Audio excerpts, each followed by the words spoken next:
You're listening to the official podcast of the Westside Vineyard in Los Angeles, a community of individuals and families connecting with God to change the world.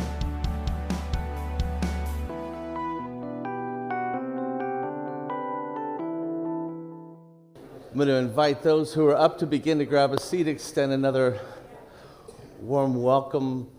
As was noted, we have been engaged in a unique series throughout this season entitled, How Can I Believe? And we're engaging the kind of questions that arise as one comes into belief in Jesus. And around that arises questions we've been engaging in past weeks. How can I believe in God, the existence of God himself? How can I believe in the Bible? How can I believe that there's one truth? How can I believe, as we looked at last week, in a good God in the midst of a suffering world? How do I make sense of the suffering that we find in this world? So these have been some of the questions, and today we engage the questions, how can I believe in God and science? Or to place it in this phrase, how can I reconcile biblical faith with scientific discovery? Now, I would be the first to say that I have no expertise in all the fields of science, and so I've been delving into these questions over the last few weeks, and so I come this morning joyously feeling really stupid, and it's a good thing. I think ultimately there's God in the midst of that, but as many of you know, there's been an interesting relationship between what we might think of as faith, belief, the biblical revelation, and science as a discipline. And as many of you know, that actually so much of what we think of now as science actually was birthed out of the very foundations of biblical revelation. Because in many respects, the world was seen as kind of superstitious and kind of left to capricious gods, and everything's random and chaotic, and there's no order. One was just kind of left to the hope that somehow these capricious gods would not harm them. But as the biblical revelation begins to unfold, and really not until it becomes part of and parcel of common knowledge, meaning it was held by the clergy in Europe for a long time, but once there was the printing of the Bible and it becomes a part of common understanding, suddenly there's an understanding that the world was created with order in it. That God spoke and there was this intelligence behind our existence, and that's why we're here, and there's purpose. And so one naturally could go forward and look for order and laws and principles. And so it's out of this that you find that the greatest minds and the greatest discoveries of what we call science today, the very foundations, were really led by those whose lives were deeply centered in God. Sir Francis Bacon, who some of you, I know this is like bad going back to science class, but forgive that. But some of you may recall that he's one who's deemed by many the father of science because he played such a large role in bringing forth the idea of exploring, experimentation, deductive reasoning that lays the groundwork for science. And he himself understood that if you go down that path, you've really got to keep your senses because it can get you focused on that which is secondary and not ultimately the larger picture. And so he said this, he says, it's true that a little philosophy inclineth man's mind to atheism, but depth in philosophy bringeth men's minds about to religion. For while the mind of man looketh upon second causes scattered, it may sometimes rest in those secondary things and go no further. But when it beholdeth the chain of them confederate and linked together, it must needs fly to providence and deity. That ultimately, if you see the larger picture, you will find yourself back at providence and deity. And Copernicus, who was the Polish astronomer, who put forward the first mathematical understanding that, guess what? We don't have a sun revolving around us, but we're the earth revolving around the sun. And that obviously was the most radical of changes in terms of cosmology that he himself understood well. He said this, he said, "To know the mighty works of God, to comprehend his wisdom and majesty and power, to appreciate in degree the wonderful working of his laws, surely all this must be pleasing and acceptable mode of worship to the Most High, to whom ignorance cannot be more gratifying than knowledge." The tragedy came, unfortunately, when the Catholic Church and power of that time across Europe found that his ideas, which they had been supporting him in many regards, but now they felt threatened because of their own tradition of teaching that the earth was the center of all things. And so they began to be in conflict with him. And what unfolded was not that which was revealed in the scriptures. It wasn't a conflict of what the Bible taught. It was a conflict with their tradition and what they held to. And as a result, you begin to see this conflict arise. And that conflict continues forward. And all of a sudden, you've got this sense that, well, which are we going around? Tradition or the facts as they're unfolding for us? And pretty soon it's not that. It's, is it faith or is it fact?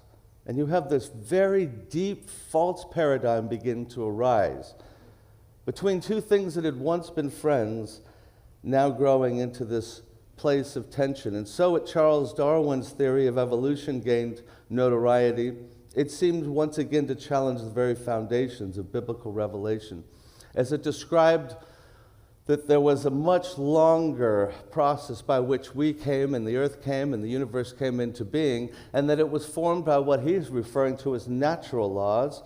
And that right there starts to create a tension around the focus on nature. And so you have this culture war that between the two, those who feel they're defending God and those who feel like they're defending facts. And there it deepens this idea that's arising. But it creates what I think is ultimately this great deception. And so it is that there's so many today who feel like, you know, I have an experience with God. I'm drawn. I look at Jesus and I see something that makes sense of my life. It almost tells me my story, but I have a hard time when it comes to this idea that I have to defy fact or science, because science and technology have served me well. I mean, we're more deeply rooted in taking medicines that are having huge effects and giving us life to technology that's serving us. Everyone has in their pocket right now probably a lot of technology, and you don't want to see these two in clash, but that's what it feels like for so many. We feel like there's these two forces that are pulling in different directions. However, there's many who don't see it that way at all. There's many who say we've really lost sight of what really is a false separation. John Pokingham, who is famous as a physicist at Cambridge University and famous for the fact that he's the one who gave explanation to the discovery of quarks and these smallest particles that we have found and that help make sense and understanding of things. And he, after like 27 years, and he'd been, knighted, and he's, quite remarkable man. And one day he calls everyone to his office and he tells them about his faith and about the fact that he's going through a transformation. And he said it was like telling people you're a vegetarian butcher. To say, and that's to quote him. Like they just can't hold these things together. But Pokingham said this, he says, many people out there think science and religion are actually at war with each other, but I believe that science and religion are friends, not foes. And he's holding and beginning to open this larger ground. And he went on to say this, he said, the remarkable insights that science affords us into the intelligible workings of the world, they cry out for an explanation more profound than that which itself can provide. And religion, if it is to take seriously its claim that the world is the creation of God, must be humble enough to learn from science what the world is actually like. The dialogue between them can only be mutually enriching.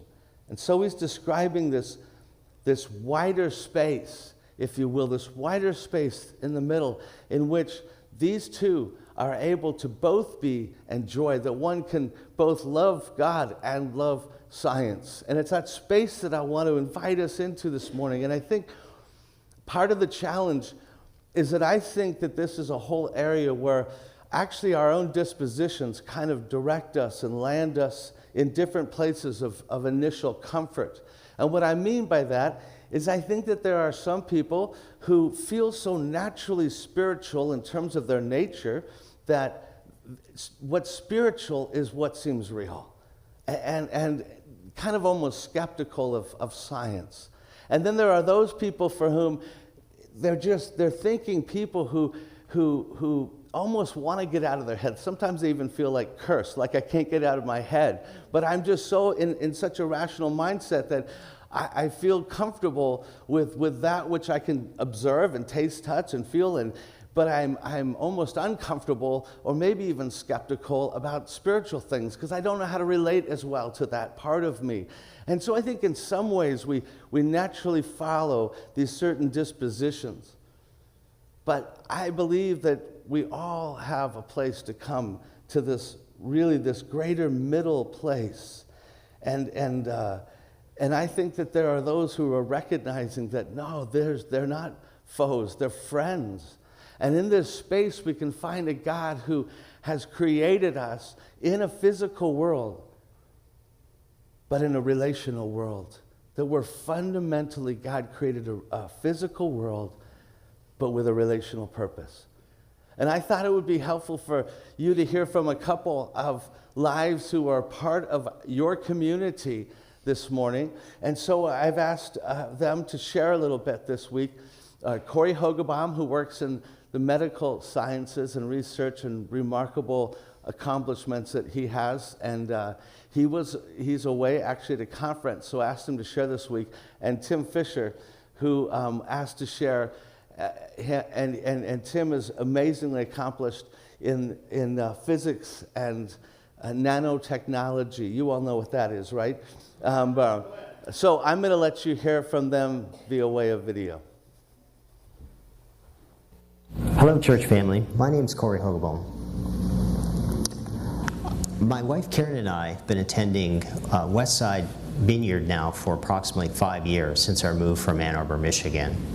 We have 3 amazing children, Danilo, Yasmin, and Camila. The challenge we have is certainly addressing whether one can believe in God and science. I am a biomedical scientist, and I direct a research laboratory at Cedars-Sinai Medical Center.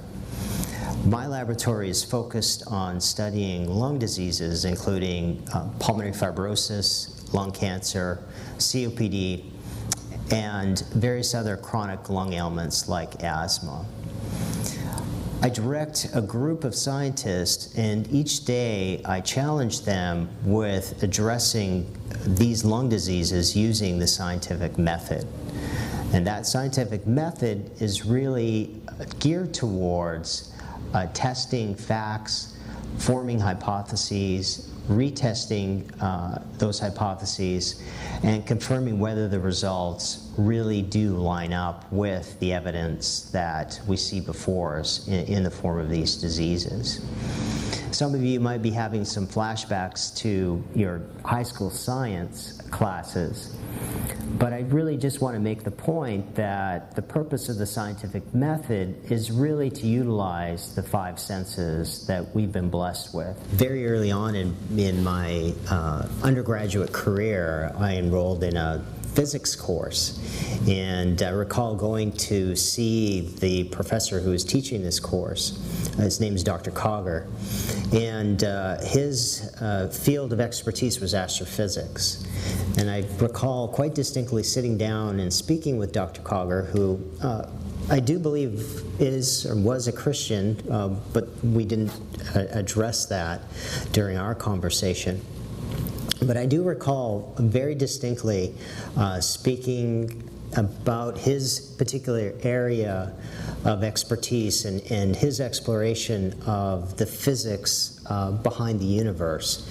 And I recall sitting there and watching, who at that time he was quite an elderly man, become almost childlike. in his enthusiasm for the topic that he had devoted his entire life to. I was also struck by just how humble he was in admitting that there was such a profound amount of information to be gleaned from this universe, and that he never hoped to even be able to scratch the surface in terms of understanding the complexity of the universe around him. And for me, that was really an enlightening moment in terms of, yes, science allows us to ask questions, but it usually leads to more questions rather than the answers that we're hoping to arrive at through those questions. On a daily basis, I study a process called breathing. And in taking a deep breath and holding it and letting it out, you have to realize that that is one of the most amazing and complex bioengineering feats on this planet, and there is no precedent elsewhere in nature. In closing, I just want to emphasize that science is not the enemy, that this isn't a battle between faith and science as I view it, that I have certainly seen in my life as I now adhere to faith and yet still continue to work in the area of science, that the two can be complementary. Science does not answer all of the questions, and certainly as some of the more ferocious scientists like Richard Dawkins would say, any kind of religious thought is foolishness. And that is simply not the case. We've seen over and over again that science simply does not explain adequately what we are surrounded with, what we experience, and just how amazing this blue planet is in the universe that surrounds us. I really appreciate your time, and I look forward to seeing you next Sunday. Thank you. My name's Tim Fisher. I moved here from Indiana about a year ago with my wife Amy, and I'm a professor of mechanical and aerospace engineering at UCLA. Before that, I spent 15 years at Purdue University, and I know that a lot of people on the West Coast don't know where that is exactly, so that's in Indiana, which is kind of just east of Chicago. Before that, I spent some time on the faculty at Vanderbilt University in Nashville, Tennessee. That's just a few years. And then before that, I was a student at Cornell University on the East Coast. So we've kind of migrated from east to west. I am a researcher. I work on how heat flows and how fluids flow, and we make small materials, sometimes called nanomaterials, in our lab. But then I also teach a lot, and I love to teach. So I teach courses in mechanical engineering, some of the doozies that people hate, like thermodynamics and heat transfer. Those are the courses that I teach. I try to make it so that people don't hate them.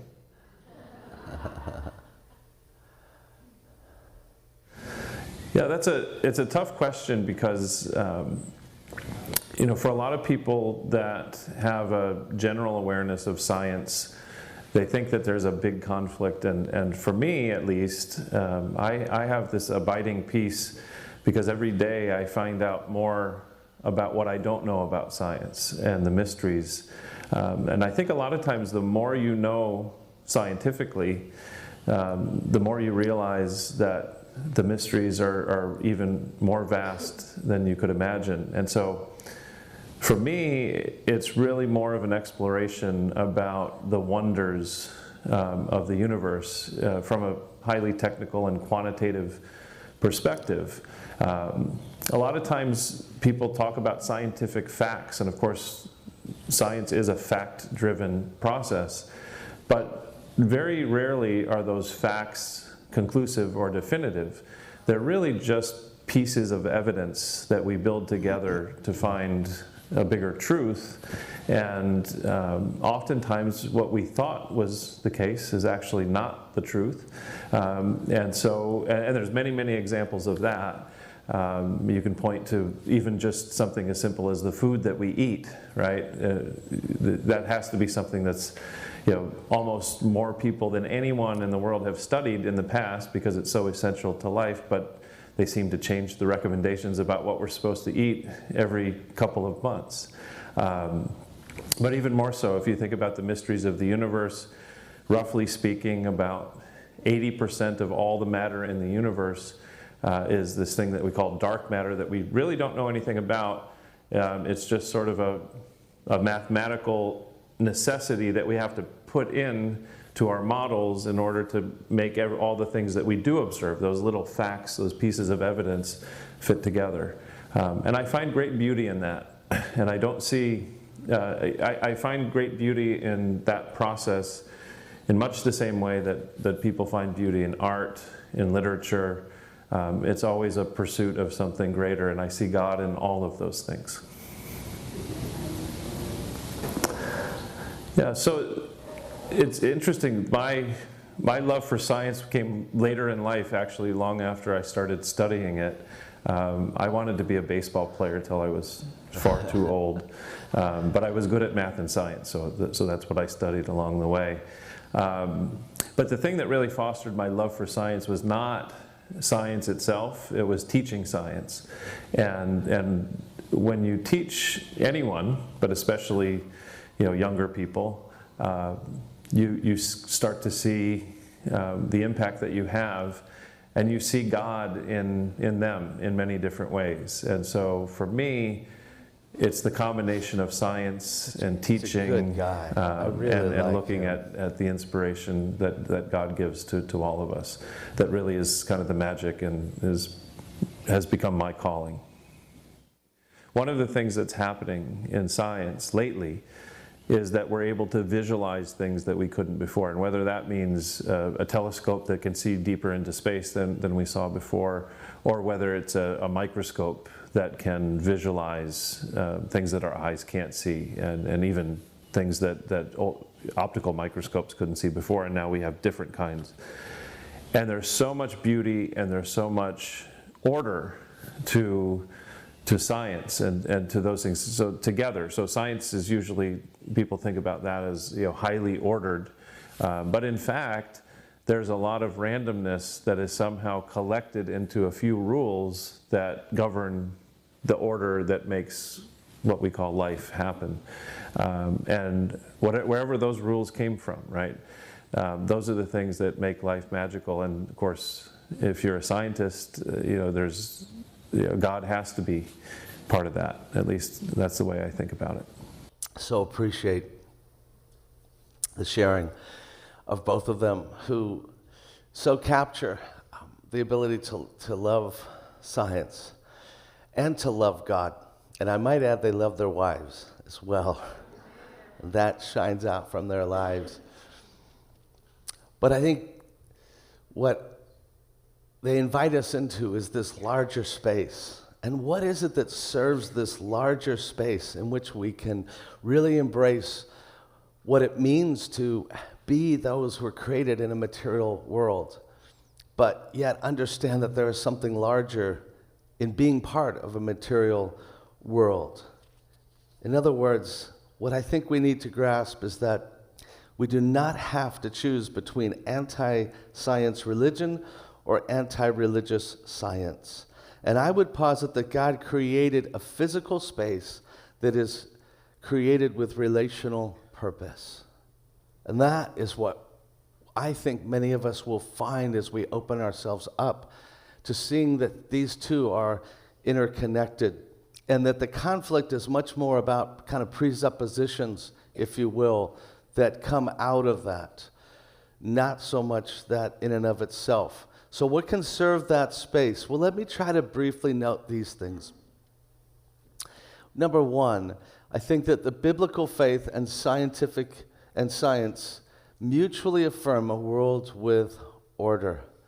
As I'd noted before, so much of what we're grounded in is the idea that God created a world, and if we believe that an intelligent design is behind it, and it has, therefore, principles that can be found and discovered, we can engage in those things.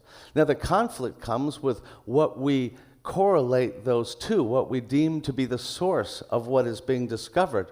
So if one says these are natural laws to which there is nothing else, then yes, there can be a conflict with those who say, no, I see that there's a source that is a being, a personal being before those things who gave that, who said, let this be, and created it with purpose. So you have maybe conflict on the source, but ultimately you're able to look at these things, and for the person who says, no, I see a God behind this, I think I'm meant to know him, and I have meaning and purpose, that this makes sense. John Hogan, who's director of the Center for Science Writings at Stevens Institute of Technology, and he was a senior editor with Scientific America, he said this. He said, science and religion converge in one important way. The more scientists investigate our origins, as Tim referred to, the more improbable our existence seems. If you define a miracle as an infinitely improbable event, then our existence, you might say, is a miracle. Scientists try in vain to hand-wave our improbability away with silly tautologies, saying that for many, you just do the math. The math itself really says that even over the length of time that we're saying that we have existed, you just cannot have the probability of coming into this type of existence. So Francis Collins, who's the physician and the physicist and geneticist, who, as many of you know, eventually President Obama has made the director of the National Institute of Health, but he's the one who discovered the genes that are behind many of the ailments. But he also led the Genome Project, which was to actually read all the letters of DNA, 3.1 billion of them. So this was quite an undertaking once we discovered DNA, that there's this language that seems to be at the heart of much of what we become. And he himself said this. He said, as a believer, I see DNA, the information molecule of all living things, as God's language, and the elegance and complexity of our own bodies and the rest of nature as a reflection of God's plan. Faith is reason plus revelation. And the revelation part requires one to think with his spirit as well as the mind. You have to hear the music, not just read the notes on the page. Can a scientist believe in miracles like the resurrection? Actually, I find no conflict here, and neither apparently do the 40% of working scientists who claim to be believers. I have found there's a wonderful harmony in the complementary truths of science and faith. The God of the Bible is also the God of the genome. God can be found in the cathedral or in the laboratory. By investigating God's majestic and awesome creation, science can actually be a means of worship. And there are many who look and say the more that we dive into and discover about the world about us, the more it adds wonder, whether we're looking upwards and outwards to a universe that should only add wonder. I mean, if we thought we were pretty like, wow, there must be something when we thought we were the center of everything and there was just the planet with a few little lights up there. With all that we know now, the wow gets bigger, the wonder gets bigger. Or, as Tim said, if you have telescopes that look even more deeply into the nature of our beings and the complexities, there's more wow and there's more wonder. And that can only open one up to realize there's perhaps something behind that. And we don't know that. But it really can open up the idea that there is a God behind that. But what about our biological nature and our origins? Our biological development, one can still say, do I have to choose between accepting evolution or denying it? And here's what I want to say, and I think it's very important for us in our time. Number two, this. Biblical faith and science each hold more open possibilities for understanding the nature of creation than those often presumed as irreconcilable.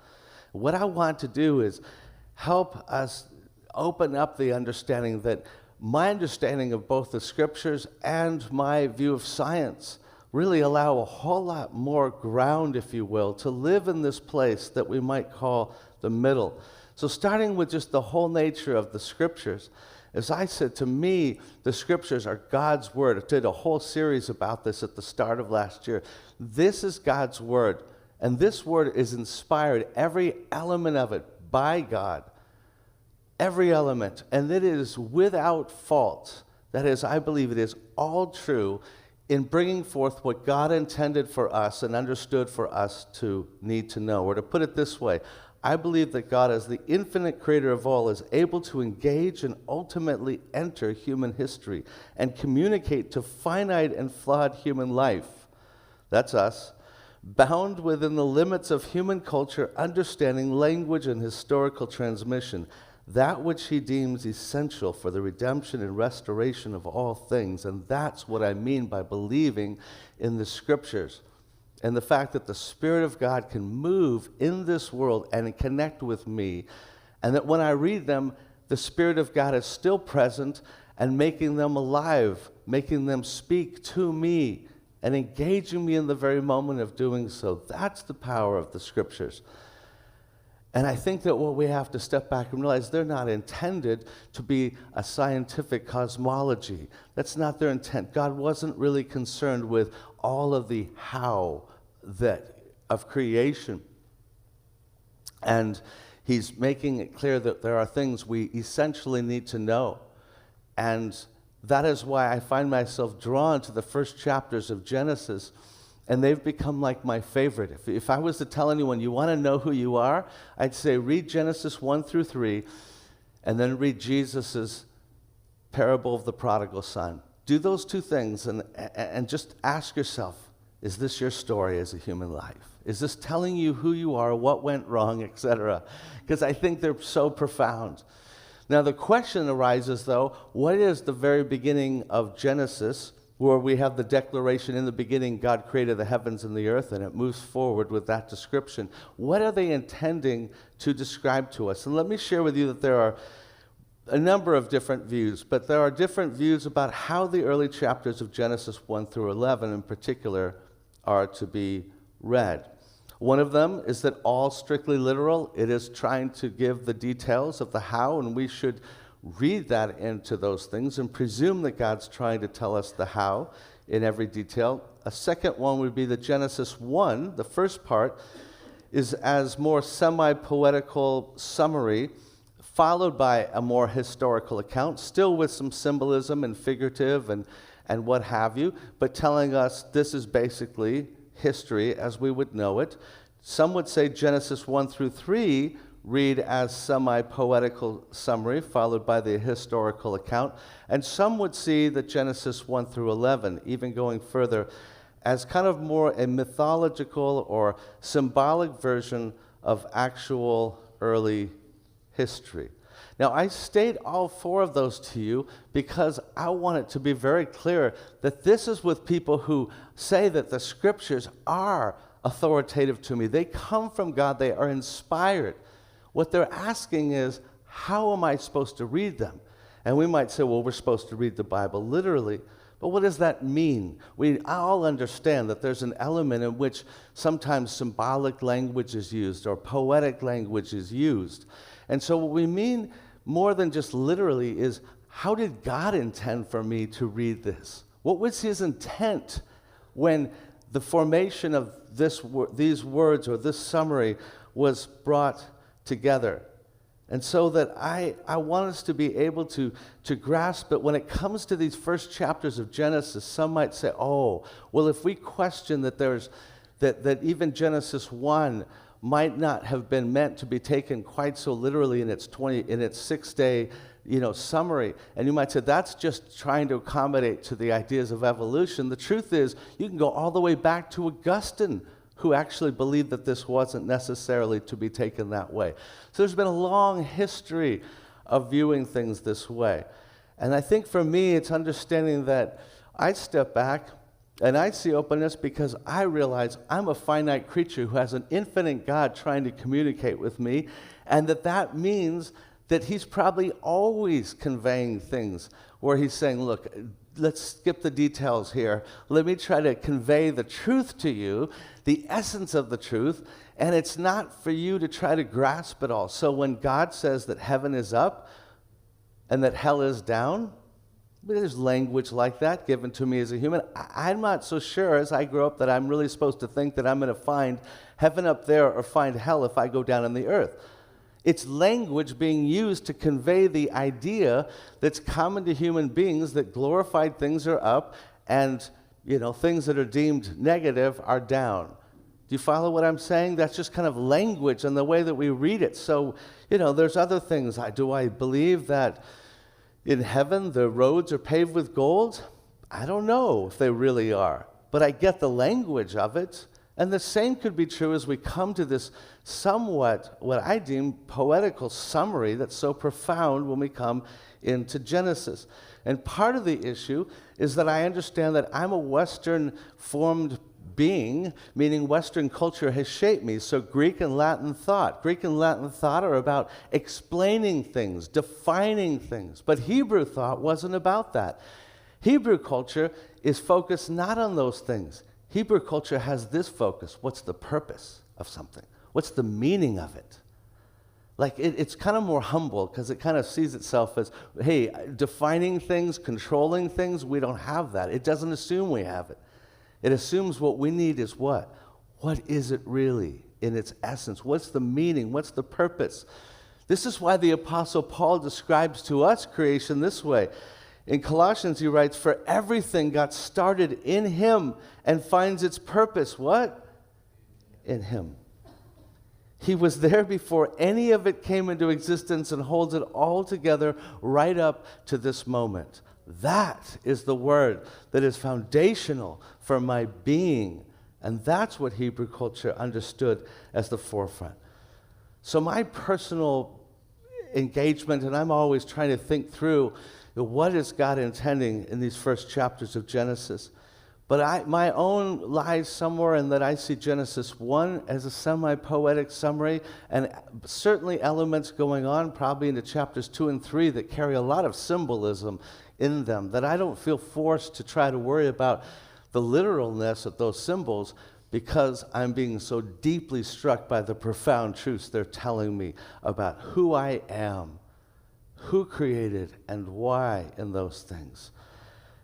Now, part of that, and let me mention a few reasons. One is that Genesis 1, it has a prose that's extremely unusual. It has these refrains, repeated statements that continually return, almost like a hymn and a song do, right? We read so much over and over, and God said that it was good, and 10 repetitions of God said, and let there be, and 7 repetitions of, and so it was. And then you get these ideas of speaking of the sun as the greater light and the sun as the lesser light. That's very poetic language that's not used elsewhere. So there is a reason to kind of see something beautiful and profound, but perhaps meant to be in that kind of poetic style, more than trying to give us this sense of scientific accuracy. And also the word that's used for the original Hebrew language for day, that speaks to the days, yom, is one that is arguably, and there's still a lot of debate about this, but used not always of a 24-hour day, but speaking of a whole season of life, or whole age, if you will. The same way that when we might say something like, oh, you know how it was in our parents' age. I mean, my kids say that to me. They ask me how the dinosaurs were. And, they say, what was it like in your what? Day. Or you might think of in your grandparents' day. Is it speaking of a single day? No, it's speaking of a whole sense of an era of time, if you will. And so it is that this would help, I think, explain to us in some ways that this is a literary device, not a scientific declaration. And it might help explain why in Genesis 1, there isn't even really a natural order being presented. Because really, you have the sun is created when? On the 4th day. So that kind of creates a challenge right there. If it's created on the 4th day, then how could the previous days have been solar 24-hour days? Do you follow that? It just seems like it's a summary, and then it takes a break, and then it begins to present again in chapter 2 something a little more distinct and unfolding with more sense of grasping order and trying to explain it. So what does this mean to us? Well, it means that nothing in the Bible clearly precludes the universe being about 13.8 billion years old and the earth 4.5 billion years old, which are the best estimates for those who are trying to give timing to our existence and our physicality. It does not teach us that evolution is the process. It doesn't really take up that. But it doesn't preclude the possibility that God created over a long period of time, which seems to be the rub for many and seems to create an absolute conflict. It really opens up that as a possibility. And it opens up the possibility that God could do things and unfold things through an evolving manner. But believing in the potential or the possibility of there being biological evolutionary process in no way is affirming everything about this larger ideas about the nature of that process, that it's all by nature, that it's driven by nothing but natural laws and social Darwinism, that it's merely that there's nothing more happening than the overcoming of the fittest or the strongest. It is not agreeing with those things, but it's recognizing that there is within the scriptures not an inherent conflict to the possibilities of there being evolutionary biological process. But now let me turn and say, what about the sciences and how much they create as space? And I think here we need to have a separating of actual science from human presumption. Science has discovered clear signs of adaptation, and that's something Corey speaks a lot about. So much, the beauty, the amazing nature of adaptation. That much we can be sure. And science has discovered clear signs of that creation has a monumental start. But science has not discovered anything relating to our ultimate source or ultimate meaning. It comes to the mystery of what transcends our nature of space and time, but not what or who that may be. But I would say this, I don't see any conflict between biblical faith and the fundamental nature of science. Do I believe in evolution? I find myself probably at a point of saying, I understand that many say it's a fact, and this has already been proven and established. But I actually would agree more with Darwin, because Darwin himself said, there's big problems here. We have huge gaps that cannot be understood yet. And I think we still have the same gaps. So I would say, I think it's a possibility, and I'm not offended by it, and I don't find that to be a problem. But I still think the jury's out, and we're really wise to step back and realize we have a lot more to understand. We don't know as much as we think we do. So I think there's more openness on both sides of these. David Berlinski, he's a secular Jew. He's not speaking for those of biblical faith. But he's an acclaimed author who has spent his career writing about mathematics and the sciences, and he turns the community to sciences really upside down when he says and confronts them. He says this, has anyone provided a proof of God's inexistence? Not even close. Has quantum cosmology explained the emergence of the universe or why it's here? Not even close. Is there a narrow and oppressive orthodoxy of thought and opinion within the sciences? Close enough.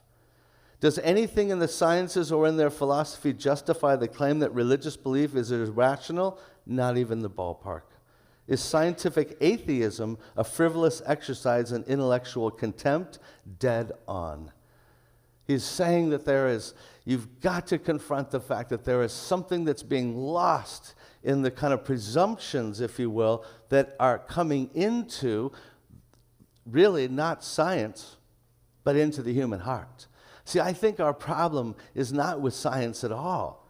It's with us. It's with this fundamental pride, if you will. And it begins to just get more enamored with itself than we should be. And this is where I want to leave us. This is what I want to lead us to, is just confronting that nature. I remember at the end, and I remember where I was standing at the end of college when I was finishing my degree, and I was planning to go and pursue ministry and other things. But my professors in that field were like, oh no, come and do a graduate degree. And I was kind of drawn into this. It's very affirming. And then I had this moment where actually I had signed up for it. I thought, what am I doing? Why is it that I'm drawn into something that has no connection to what I'm planning to do with my life? And I realized it's because in that world, especially the academic world, but not solely that, there's this kind of self-validating nature in which we kind of get in whatever circle we're in, and this is any field you're in, and you think, we are dealing with the most important things there are. We are changing the world. And you kind of need to, because everyone's looking for what? Purpose. And so when you get in that field, it's very self-validating. It's very much telling each other that what we're doing is changing the world. And if you're in the arts or involved in the Hollywood entertainment industry, you know it all too well. That when we make this, write this song, make this, we will change the world forever. 10 years later, you wonder, But in the moment, there's this power to do this. And I would tell us, we've got to step back and be careful of thinking that we know more than we know. As I said one of the first weeks, the thing that has struck me most is how I remember those phrases, the more you know, the more you don't know. And I thought, that's what I heard so much when I was young. I'd hear that phrase sometimes, but I don't hear it anymore. And I thought, who said that? Aristotle said it. Einstein said it, but nobody's saying it today. It's as if we've lost this fundamental humility and we now think we know everything. So the challenge that I put to us is to just stop and realize where we stand when we're asking these large questions. Has anyone here, let me ask real quick, just to check and see where we're at. Was anyone here at the beginning of creation? When all of existence came into being? No one? Was anyone that you know there? Is anyone who claims to know everything about our existence there? I didn't think so. And you know what? If we reach Mars, how much, and maybe we will. That's probably realistic that we might end up landing and finding some form of fashion on Mars. Will we really know much more about reality? Not really. The more we know, the more we know how limited even that would be. And while we have all these advances in theories, as Tim noted so clearly, they change. And they are all still just trying to peer into something so much larger. And so I want to leave us with this final point. Number 3, remember who we are. Remember that we are finite creatures, that we are living in a physical world that we should see as, and I think Tim caught it so well, it's like, or Corey talked about the playfulness of the professor, and Tim spoke of like enjoying it like the arts and like worship. That this is a physical world in which we should enjoy and be enamored and be amazed and be appreciative of the scientific things we're finding, but never forget who we are. This is what God brings to us, and this is His word to us.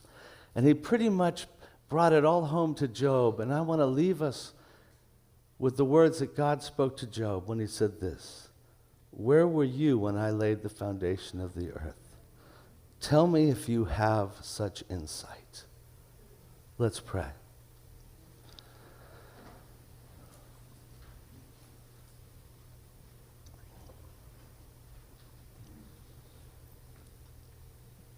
God, we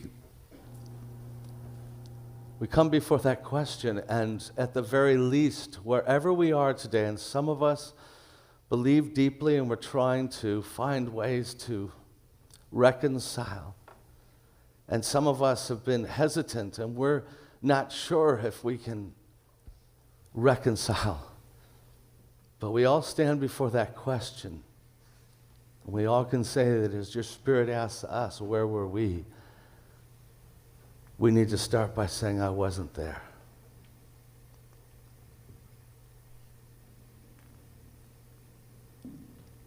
And my insights are so finite.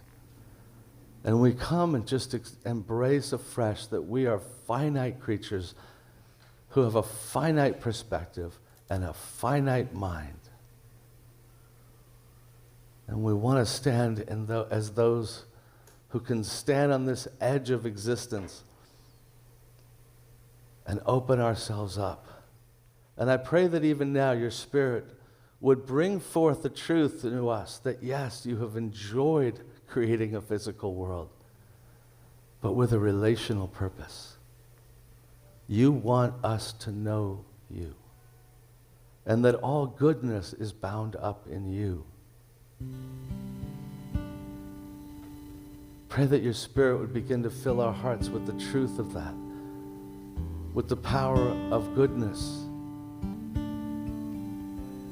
and justice and love, and the good news that you can meet this world and meet us where we're at in all of our own flaws and failures.